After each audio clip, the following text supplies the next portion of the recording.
tal amigos y amigas? Gracias por acompañarnos en este viernes 28 de marzo de 2025. Qué gusto es que se integren a la primera emisión de Ecuador en Contacto. Organizaciones sociales siguen pronunciándose respecto a una de las dos candidaturas presidenciales que pasaron al balotaje. Ya les contamos este y otros temas. Vamos de inmediato a conocer los principales titulares de esta jornada.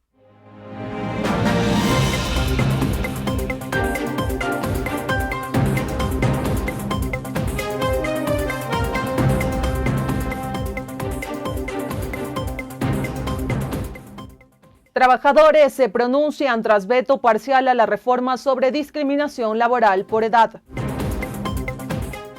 Mujeres líderes del país anuncian su apoyo a la candidata Luisa González. ¿Cómo se desarrolla la campaña electoral? Conozca el análisis de este y la ampliación de varias noticias aquí en la primera entrega de Ecuador en Contacto.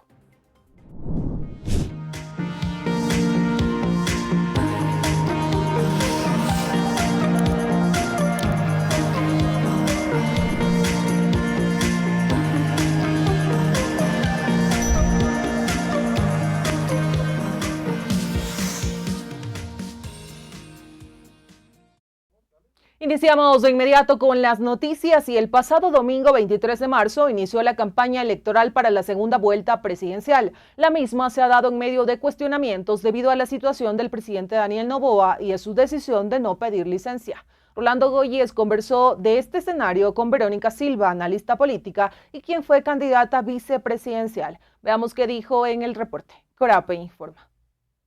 Y se integra y comentarles que conversamos con la analista política Verónica Silva, quien dio su punto de vista acerca de lo que es hasta el momento esta campaña electoral para segunda vuelta. Ha dicho que la misma se desarrolla en medio de fuertes cuestionamientos y denuncias, principalmente por lo que es la pedido de licencia que debería haber hecho el presidente Daniel Noboa. De ahí que ha señalado que el Tribunal Contencioso Electoral, el Consejo Nacional Electoral, deberían pronunciar. Y de la misma manera se refirió a temas puntuales sobre lo que ha sido la lucha de las mujeres a lo largo de este tiempo en política. Escuchemos lo que dijo Verónica Silva. Bajo la misma línea, están cooptados, ¿sí? Están cooptados y hay que decirle a la señora Diana Tamaín, hay que decirles a los consejeros del TCE a quién se deben. Sí, yo he señalado, ya no es el primer medio, varios medios. La señora Diana Tamaín está ahí precisamente por la lucha de varias organizaciones sociales que queríamos tener representantes ciudadanos. Ella se debe a la lucha del Partido Socialista, por ejemplo, del Pachacuti, de la CONAIE, de organizaciones de derechos humanos que propiciaron nombres como Diana Tamaín, sí, incluso a la misma Diana Salazar, que hoy lamentablemente están sirviéndole a la más rancia oligarquía de este país. Una oligarquía que ya incluso el finado, pues nuestro expresidente Jaime Roldós decía, estos insolentes recaderos de la oligarquía, refiriéndose en ese entonces, ¿sí?, a León Febres Cordero, que era empleado, ¿sí?, del abuelo del actual Noboa, de Noboa Naranjo. Entonces, miren, estos modelos, sí, económicos poderosos que han querido filtrarse a la política y desde ahí hacer del Estado lo que mejor les parezca, no es la primera vez. Pero siempre han existido liderazgos más ciudadanos que han podido de alguna manera ponerles el freno. Hoy no hay filtro. Sí, no hay filtro, y es lo que señalaba Nájera también, yo vi esas declaraciones, y es lo que señalan incluso representantes de la derecha de este país. Ahí estábamos escuchando a la ex candidata vicepresidencial Verónica Silva y analista política, quien daba a conocer su punto de vista lo que es esta campaña para segunda vuelta. También ha mencionado que es importante en este proceso lo que será el voto, principalmente del sector de los jóvenes, quienes en gran parte definirán esta postura a través de lo que están viendo en redes sociales. Con esto retornamos. Corape informa. Y el Ecuador se integra, pasamos de inmediato a otras noticias, amigos y amigas, y debido al momento crítico en el que los derechos de las mujeres, la justicia y la democracia están en riesgo, mujeres líderes de distintos sectores del país y movimientos sociales han decidido pronunciarse. Así lo señalaron en un comunicado donde convocaron a una rueda de prensa aquí en la capital ecuatoriana. Vamos de inmediato con Nicole Mendoza para que nos cuente un poco más acerca de estos pronunciamientos, así que adelante Nicole, Corape informa. y el país se integra. En este momento vamos a escuchar a algunos miembros del nuevo colectivo o nueva organización Mujeres por la Dignidad, que está conformada por cerca de 80 mujeres. Vamos a escuchar este pronunciamiento, que ya han dado también señales de que apoyarán a la candidata presidencial Luisa González. No podemos aceptar que quienes han sido designados para proteger nuestros derechos no hagan más que defender a los agresores y violentadores. Un Ministerio de la Mujer y Desarrollo Humano que nunca ha levantado la voz por ninguna de nosotras, que se ha convertido en un escudo político para justificar la violencia desde el poder, no es más que una institución que nos está arrebatando la dignidad y el poder de la mujer.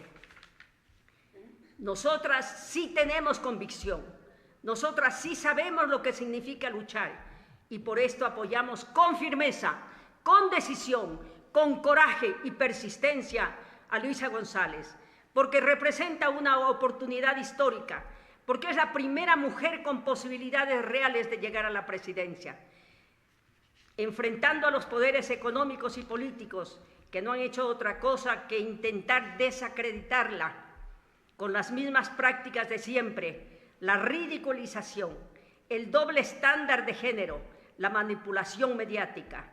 Han intentado decirnos que es una mujer que no habla con claridad, que debe tranquilizarse, que es una mujer que, al revés, es una mujer que se planta con firmeza, y nos dicen que por plantarse con firmeza es una mujer histérica. Que llegue una mujer al poder, como ya les digo, hay 26 países que les he nombrado, que ahora el cambio, la tendencia es que las mujeres lleguen al poder, porque ya se ha comprobado que hay más sensibilidad, hay más coherencia en las decisiones que se toman y sobre todo los pocos recursos que tiene un país tienen que ser bien administrados. Como escuchábamos el pronunciamiento de algunos de los miembros de este colectivo denominado Mujeres por la Dignidad sobre el apoyo que ellas darán a la candidata Luisa González, candidata presidencial, y también señalaron cuáles han sido estas propuestas que ellas plantean y que estarán dirigidas a la candidata. Todo esto relacionado con apoyar la lucha en contra de la violencia hacia la mujer. Con esta información estaremos pendientes para traerles más novedades. Regresamos de estudios. Corape informa. Y el Ecuador se integra. Avanzamos en esta jornada noticiosa, amigos y amigas, gracias a quienes nos acompañan en este viernes. Y nos vamos hasta el Complejo Judicial Norte, aquí en Quito, donde se tenía previsto la audiencia pública de acción de protección en defensa del Campo Sacha. Esta fue solicitada por organizaciones como la Unión Nacional de Educadores. Vamos de inmediato con Rolando Goyes, que nos comenta detalles de esta diligencia, que por cierto fue suspendida. Adelante, Rolando. Corape informa. Se integra comentarles que aquí en el Complejo Judicial Norte, en el piso 3, se desarrolló la audiencia pública que la pidió la Unión Nacional de Educadores junto con el Frente Unitario de Trabajadores para la defensa del Campo Sacha. Diligencia que se instaló, pero unos minutos más tarde se suspendió debido a que no se contó con la documentación requerida por parte del Ministerio de Energías. Andrés Quispe, quien es el que impulsa esta acción, dijo que como presidente de la UNE van a seguir atentos a lo que haga la jueza que lleva este caso. Escuchemos lo que dijo el presidente de la UNE. Solicitamos el debido tiempo para poderlo revisar, ya que el país conoce que hay un proceso viciado. Los abogados en defensa del gobierno acabaron de entregar una fe de erratas. Esa fe de erratas puede sostener toda la parte técnica, pero expresa que es parte del proceso viciado. Nosotros solicitamos el debido tiempo para revisar una resolución que, insisto, es de carácter reservado, entendiendo siempre que nos estamos enfrentando desde todos los que defienden al gobierno, al Estado y quienes defendemos los recursos naturales. Este no es un tema para quienes defendemos la soberanía del país solo de un tema jurídico, sino de defender los recursos que van destinados a seguridad, a salud y educación. Hay quienes defienden la política del gobierno desde una visión de sueldo y hay quienes defendemos los recursos naturales de nuestro país y para eso estamos dispuestos a seguir actuando con los distintos sectores sociales y populares del país, porque el Campo Sacha no se vende, se defiende. El proceso en tal como ende no ha sido dado de baja. El gobierno creo que identificó que se estaba dando un autogolpe en pleno proceso electoral, porque además ellos son los que decidieron buscar privatizar el Campo Sacha en pleno proceso electoral, no los pueblos del Ecuador, y lógicamente lo frenaron. Al parecer incluso creo que el gobierno identifica que podría estar perdiendo las elecciones, entonces le interesa dejar concesionando un campo que no es de ahora, ¿no? Todos los gobiernos de turno en su momento buscaron concesionar el Campo Sacha y fracasaron en su debido proceso. Ahí estábamos escuchando al presidente de la Unión Nacional de Educadores, quien puso esta medida en contra de lo que sería la delegación o adjudicación del Campo Sacha. Ha señalado que el gobierno, en insistir en esta propuesta, una de las alternativas sería los plantones o la resistencia para defender lo que es considerada la joya de la corona. Con esto retornamos. Corape informa. Y el Ecuador se integra. Seguimos con más información para ustedes, amigos y amigas. Gracias por tomarse estos minutos de su tiempo y hacer este recorrido noticioso aquí en Ecuador en Contacto. Y ahora vamos a escuchar a Nelson Erazo, presidente del Frente Popular, quien se pronunció tras la decisión del presidente Daniel Noboa de vetar temporalmente la reforma al Código del Trabajo aprobada por la Asamblea, que buscaba garantizar la igualdad de trato entre los jóvenes y las personas de más de 40 años en temas de contratación. Erazo, entre algunos temas, puntualizó que no se requieren reformas laborales, sino un nuevo Código del Trabajo. Nicole Mendoza con el reporte de esta noticia, así que veamos. Corape informa. Se integra en este momento. Vamos a escuchar a Nelson Erazo desde la Unión General de Trabajadores sobre lo que sería este veto parcial que el presidente Daniel Noboa presentó ante las reformas aprobadas por la Asamblea Nacional para modificar el Código del Trabajo, esto tomando en cuenta algunos cambios necesarios en lo que se refiere a la discriminación laboral por edad.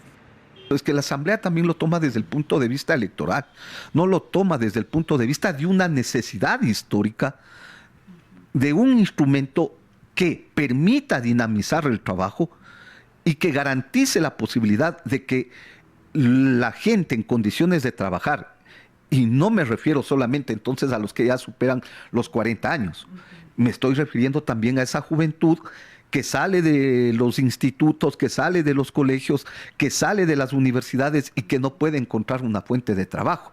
Es decir, hay un sinnúmero de cosas que necesitamos valorar, que la Asamblea requiere discutir estos temas, pero no como una cuestión coyuntural, sino como una necesidad histórica de darle al país un instrumento que garantice derechos y que, bajo esa lógica de establecer entonces las condiciones de contratación o de relación entre el empleador y el trabajador, sean tan específicas para que los trabajadores no sean entonces perseguidos.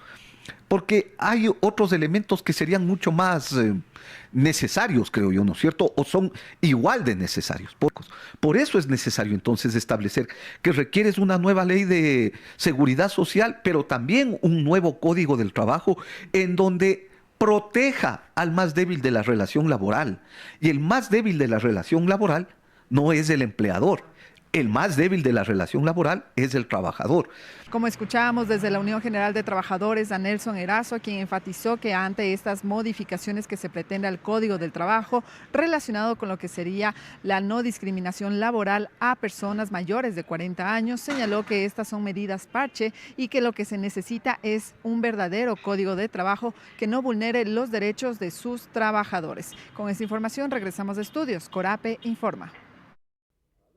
Y el Ecuador se integra. Gracias, Nicole, por ese reporte. Amigos y amigas, llegó el momento de irnos a una breve pausa. Ya regresamos junto a ustedes.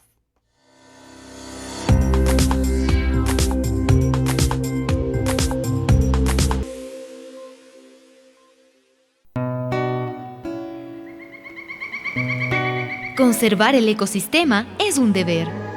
¿Pero sabías que la principal especie en extinción es el ser humano? Cuidarlo es responsabilidad de todos y todas. Corape, por la vida.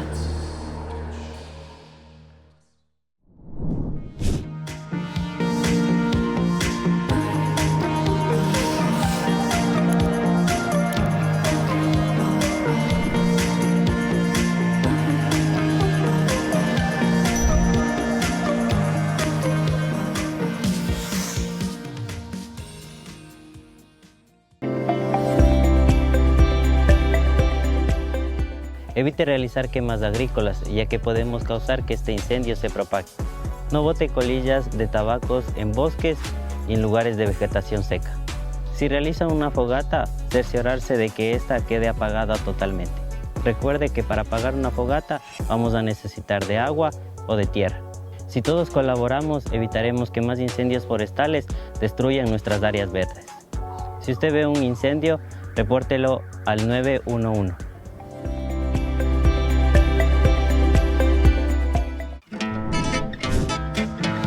La sierra, la Amazonía, la costa y Galápagos. Enlazados a través de la radio. Corapi, Red Nacional de Noticias y Comunicación.